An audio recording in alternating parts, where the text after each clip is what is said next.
Unfortunately, I had to remove the pistons from, this is my backup motor from the old engine, and then this is the one I'm currently working on.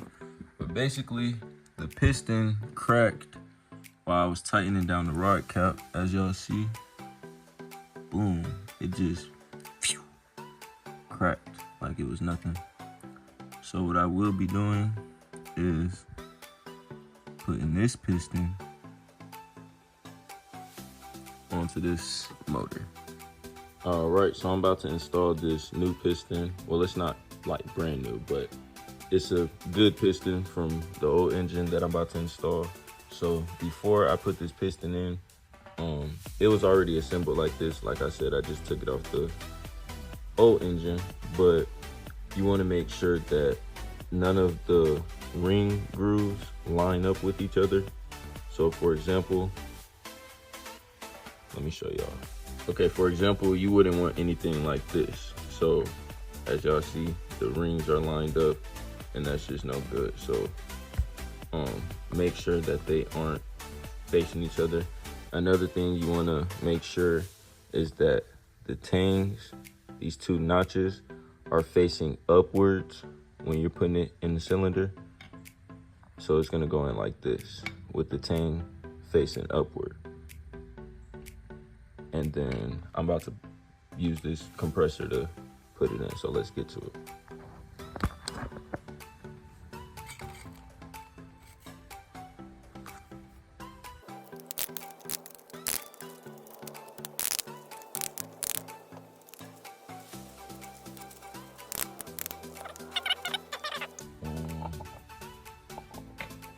Put it in here.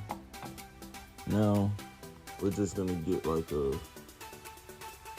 something, let me see.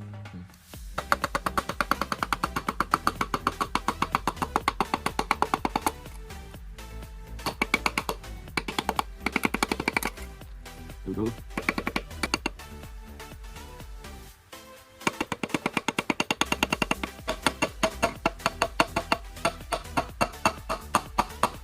There we go.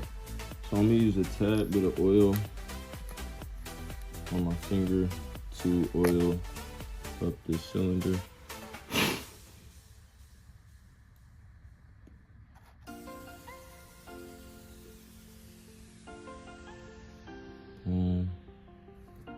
You don't need much. And then now let's see how this piston moves up and down. I don't have the crank installed just yet, but let's see. We're just gonna give it a go with this and see how it moves. I'm gonna show you guys up here.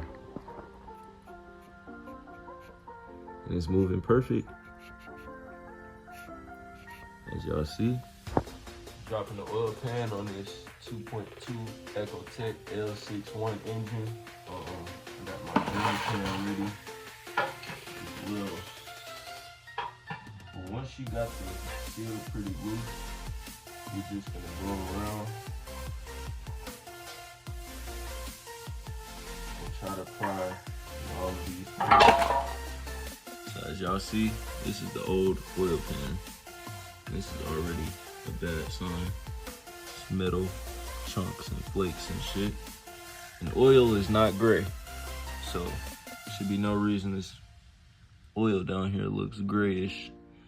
But that's from the Woodruff key shearing. But let me show y'all, I got a new oil pan. So this is the brand new oil pan. As y'all see, we got a brand new oil pickup tube, everything brand new. All we gotta do is get this thing installed. So these are the bearings. The crankshaft journals are very scratched up as well. I'm gonna try to get some pictures of it. But yeah, it had a spun bearing. Okay, another important step I wanted to cover is make sure when you remove the rod caps, you label which one is which. So this is cylinder 1, cylinder 2, cylinder 3, and cylinder 4. So I got all of the main cap bolts and the rod caps, everything removed. So I'm about to pry this, and the crank is just gonna drop.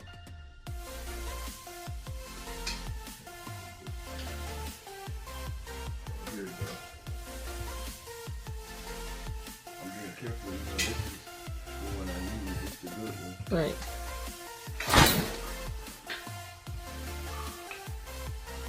And that's how you drop a crankshaft without an engine stand.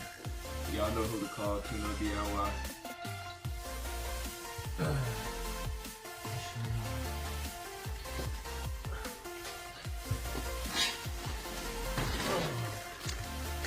this is the crankshaft. Here's the rear main seal. Y'all make sure y'all replace that. Alright y'all, just a quick update. So I got both crankshafts removed. As y'all see, this is the one with the good keyway, and then this one is sheared. I cleaned this out. You know, it is some stuff I missed, so I'll probably go over one more coating, but I got the surface pretty clean, as y'all see. Alright, so I got a brand new set of rod bearings. I'm gonna be reusing my main bearings, unfortunately. However, I did get a standard size set, and I'll be showing you guys how to remove the bearing from the cap. So you're just gonna need a flathead screwdriver. So this little metal tab right here, you're just gonna push down with a flathead, and it just comes right up and out. And then you're gonna wipe this bearing surface down. So here's the brand new bearing. Make sure you clean it off before installation. And you are going to line this tang, this notch, up with this notch down here. And it'll slide into the groove. So once you line it up, you're gonna push down evenly on both ends. And you're gonna hear it click into place. All right, y'all, so we're gonna take our new bearing and install it to this rod cap, cylinder one. As y'all see, all of these other bearings are fresh, new. So it's gonna go in like this.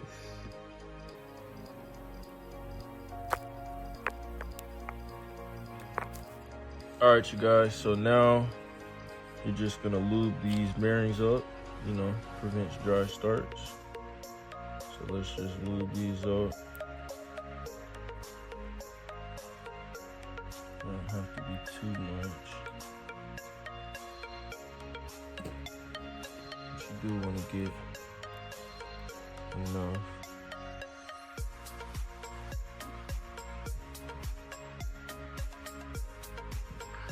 See what I'm saying? Boom. Okay, I went ahead and lubed up the bearings inside of the block as well, and the rod caps, all of that good stuff. So we know for sure it's not gonna start dry. It's gonna have some type of lubrication. Now let's install this crank back, get the rods connected to the caps, and then spin it over, make sure it's good. Do the silicone, and we almost there. All right, about to install the crank.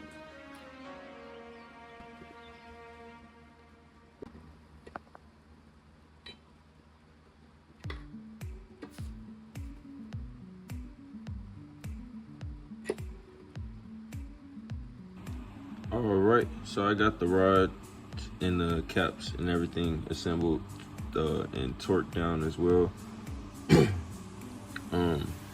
Just a quick test. You always want to make sure that you have some side play. As you guys see, it's wiggling just a little bit, but that lets you know that the bearing has some type of clearance. But you don't want any up and down play. So you want side play, no up and down play. All right, y'all.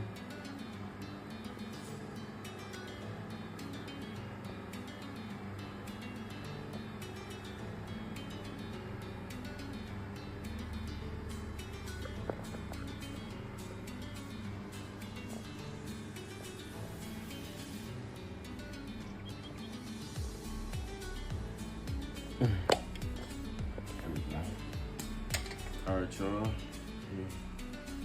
Start on this.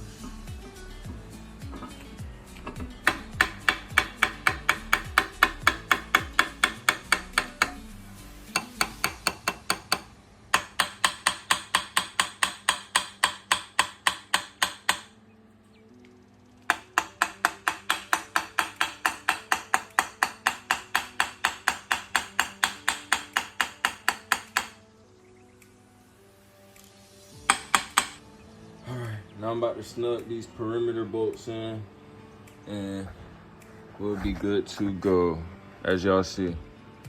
All right, y'all, as y'all see, I got the oil pan installed. All the bolts are torqued to factory specification. I did do the RTV as well around, and it just goes all the way around.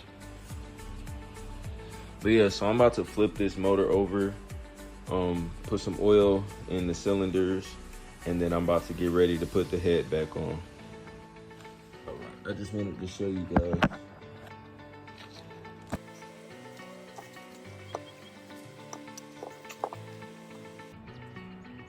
There we go. Can I lift it like this? There we go. Alrighty, so now we got the motor flipped back over, and we're just gonna pour some oil in these cylinders.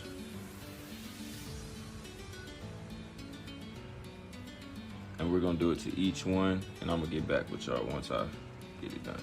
Alrighty, I just put oil on all of the cylinders, and as y'all see, the crank is spinning over very smooth.